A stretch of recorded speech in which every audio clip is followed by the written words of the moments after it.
Hello, என்னங்க எப்படி இருக்கீங்க? எவ்வளவு நாள் ஆச்சுங்க உங்களெல்லாம் பார்த்து. திடீர்னு யாராவது உங்களை பார்த்து என்னப்பா இப்படி அழிச்சு போயிட்ட அப்படின்னு சொன்னா எவ்வளவு சந்தோஷமா இருக்கும்.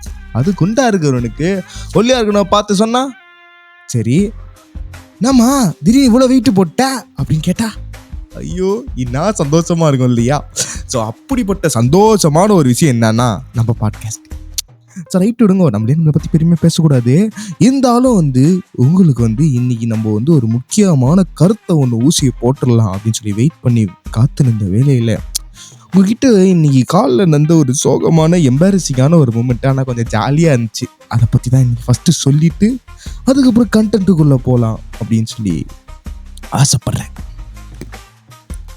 என்ன பார்த்தீங்கன்னா, காலங்காத்தால அரை தூக்கத்தில் எழுந்து திடீர்னு ஆஃபீஸுக்கு போனோம், நேரமாச்சின்னு சொல்லி கிளம்பி அவசரமாக ட்ரெஸ் எல்லாம் போட்டுன்னு பஸ்ஸுக்காக வெயிட் பண்ணியிருந்தப்போ ஒரு பஸ்ஸு வந்துச்சு. பஸ்ஸில் ஏறி பார்த்தா ஒருத்தன் போன ஸ்டாப்பில் தான் பஸ்ஸே ஸ்டார்ட் பண்ணாங்க. அதுக்குள்ளே நல்லா தூங்கின்னு இருந்தான். அவன் பக்கத்தில் போய் உக்காந்துன்னு இது 2 சீட்டர் 2x2 அப்படின்னு சொல்லி வரும்ல. ஸோ அந்த மாதிரி 2x2 2 சீட்டரு.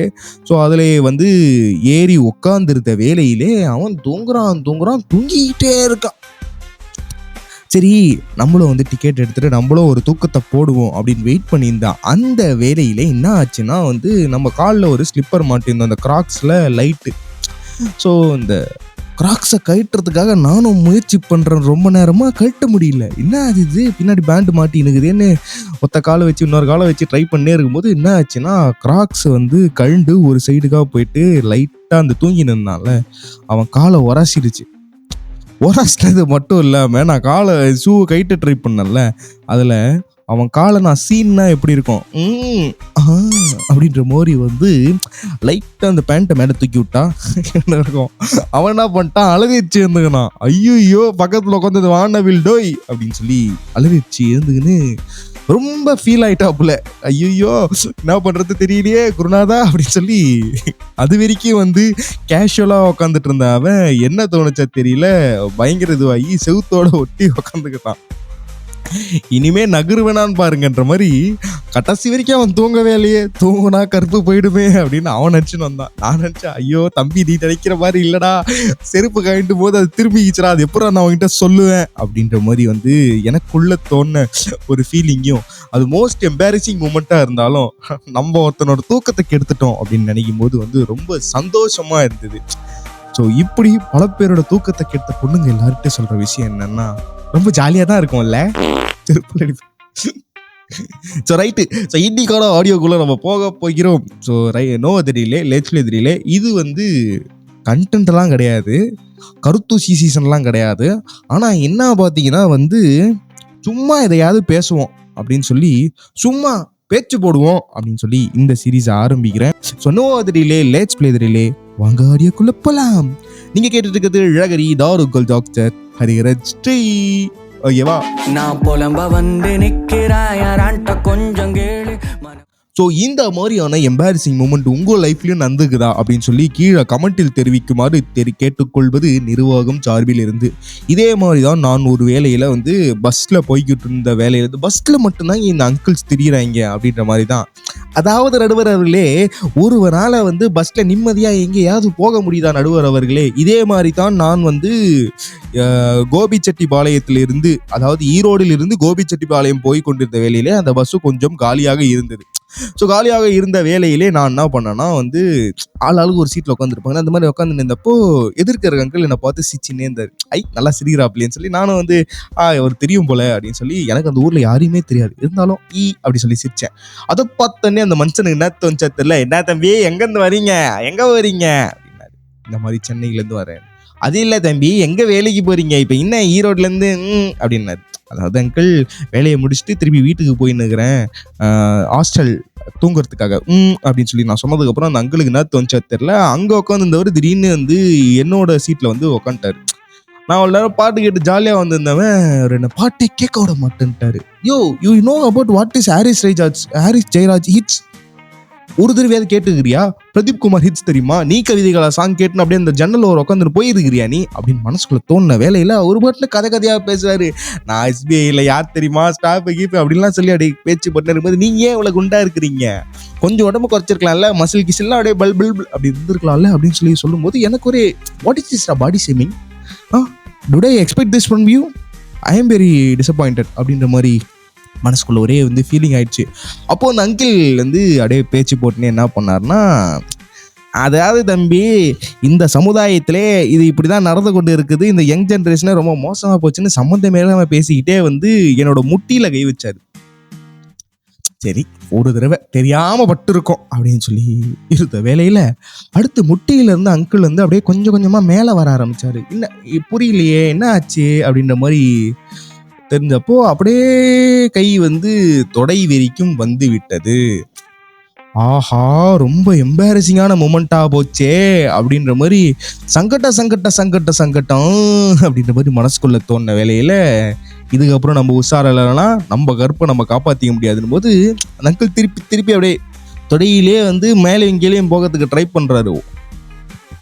ஓடி போயிடு அப்படின்ற மாதிரி மனசுக்குள்ள தோணுன வேலையில இது இனிமே சரிப்பட்டு வராது அப்படின்னு சொல்லிட்டு, அங்கிள் எனக்கு ஒரு முக்கியமான கால் இருக்கு, நான் போய் பேச போறேன், நான் அப்படி போய் இது பண்ணிக்கிறேன் அப்படின்னு சொல்லி நான் பேச ஆரம்பிச்சேன். அவர் இன்னும் தொடையில இருந்து கையெடுக்கல. அதுக்கப்புறம் வந்து அந்த அங்கிள் கிட்ட சொல்லிட்டேன், கிட்ட போயிட்டு, அங்கிள் நீங்க நினைக்கிற மாதிரி ஆள் நான் கிடையாது, என் தொடலாம் அவ்வளோ வீக்கு ஸ்ட்ராங் கிடையாது, நீங்கள் வேறு ஏதாவது தொட ட்ரை பண்ணுங்கன்னு அவர் காதிலே போயிட்டு ஸ்ட்ரெயிட்டாக சொல்லிட்டு வந்துட்டேன். அப்புறம் அந்த அங்கிளுக்கு என்ன தோணுச்சோ தெரில, கரெக்டு தான், இந்த பையன் கொஞ்சம் குழந்தான் இருக்கான், நம்ம எதிர்பார்த்தது வந்து கொஞ்சம் ஸ்ட்ராங்கான தொட இது இல்லைன்னொடனே அவர் அந்த டீலை ஏற்றுக்கிட்டு அவர் அந்த சைடு போயிட்டாரு. But it was most embarrassing moment. வீட்டுக்கு போயிட்டு நைட்லாம் தூக்கமே வரல. அந்த அங்கிள் ஏன் நம்ம தொடைய தொடர்னாரு அப்படின்ற மாதிரி தோணுமோ, ஒரு விஷயம் புரியல டாக்டர்ஸ் அப்படின்ற மாதிரி எனக்கு இதுதான் புரியல, ஆண்களுக்கு இந்த உலகத்துல சேஃப்டி இல்லைங்க அப்படின்ற மாதிரி வந்து அப்போதான் தோணுச்சு. இந்த மாதிரி ஒரு சின்ன சம்பவம் ஒரு ஆண் இன்னொரு ஆணுக்கு பண்ணும்போதே அருவெருப்பா இருக்கும்போது, இதே சம்பவத்தை பஸ்ல பொண்ணுங்க போகும்போது இந்த கேடு கெட்ட நல்ல குடும்பத்துல பிறக்காத சில பசங்க பண்றோம்ல, ஒரே ஒரு தடவை யோசிச்சு பாரு ப்ரோ, அந்த சுச்சுவேஷன்ல நீ இருந்து ஒரு வானவில் அங்கிள் வந்து உன்னை அதே மாதிரி சரண்டிக்கிட்டே இருந்தார்னா எவ்வளோ கொடுமையா இருக்கும். சின்னதா யோசிச்சு பார்ப்போமா அப்படின்ற மாதிரி தான் தோணுச்சு.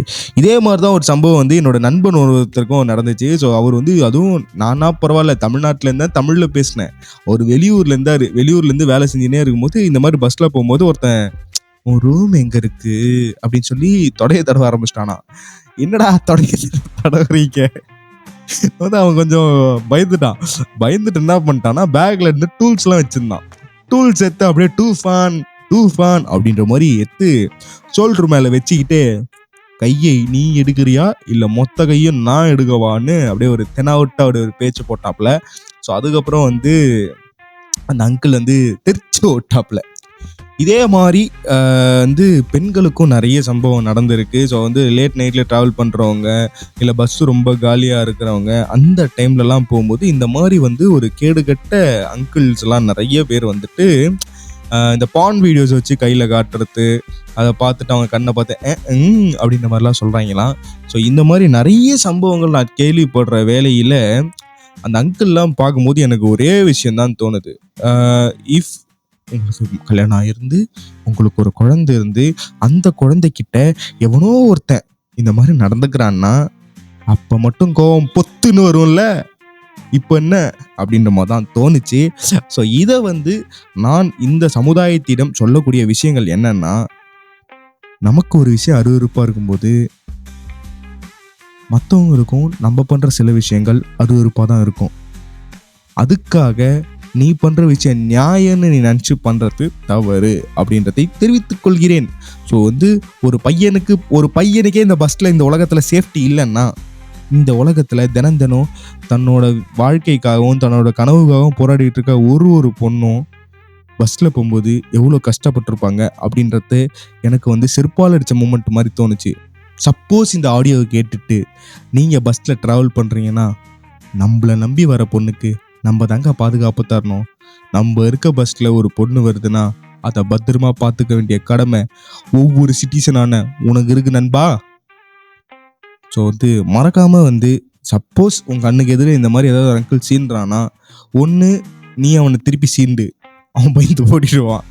உன்னை வானவில்னு நினச்சா கூட பரவாயில்லடா நண்பா, அவனுக்கு அதே அருவருப்பு நீ காட்டணும். அவனை அடிக்காத, திட்டாத, ஒரு செகண்ட் என் பூ எடுத்து வச்சுக்கிட்டான், என் பொட்டு எடுத்து வச்சுக்கிட்டான்னு வரலாறு அஜித்தா மாறு. அப்ப அவனுக்கு புரியும். ஓகே, மற்றும் ஒரு சுவாரஸ்யமான ஆடியோவில் உங்க காதுகளை கிழிக்கிறதுக்காக நான் ஓடி வந்துட்டு இருக்கேன். இன்னைக்கான ஆடியோ சுமாராக தான் போட்டிருக்கேன், பரவாயில்ல. பட் இது வந்து ரொம்ப முக்கியமான கருத்து. இதை தெரிவித்துக் கொள்வது நிர்வாகம் சார்பில் இருந்து. ஸோ நீங்க கேட்டுட்டு இருக்கிறது இழகரி, நான் உங்கள் டாக்டர் ஹரிஹரன் ஸ்ரீ. அப்புறம் பட்டா ஆனாலும் அந்த அங்கிள் தொடையில ஒரு புடி பிடிச்சாம் பாருங்க, உடும்பு புடி.